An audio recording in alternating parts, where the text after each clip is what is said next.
Hello friends, అందరికీ అస్సలాము అలైకుం. మేమైతే దోహా ఖతర్‌లోనైతే ఉంటాం. మేము మా ఫ్రెండ్స్ అయితే ఒకే రూమ్‌లో ఉంటాం కాబట్టి, మా అత్తమ్మనైతే దేశీ కోడి అయితే పంపించింది ఇంటికించి, దేశీ చికెన్ అయితే. దాని తర్వాత ఇక్కడ చూస్తుర్రు కదా, కారం మసాలానైతే దట్టించి పెట్టింది. దాంతో పాటు ప్రేమ మమకారం అయితే ఎక్కువగా మొత్తంలో కలిపినట్టుంది. స్మెల్ అయితే మామూలుగానైతే అస్తలేదు. చూస్తూనే నోరూరిపోతుంది. మా మామ వెకేషన్ నుంచి పోయొచ్చిండు. చూస్తూనే నోరూరిపించే ఈ కోడి కూరని చూస్తే అస్సలు ఒక క్షణం కూడా ఆగబుద్ధి అయితలేదు. చూస్తుర్రు కదా, పొద్దుగాలనే మొహం కడుక్కొని బుక్కడి కడుపులో పడేద్దామని చెప్పేసి మేమైతే తినడం అయితే స్టార్ట్ చేస్తున్నాం.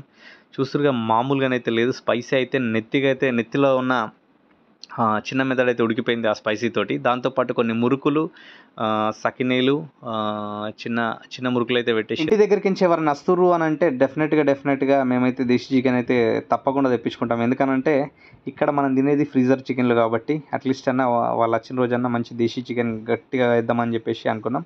ఈయననే మా మామ. మన ఛానల్ని మాత్రం లైక్ చేయండి, షేర్ చేయండి, సబ్స్క్రైబ్ మాత్రం తప్పకుండా చేయండి.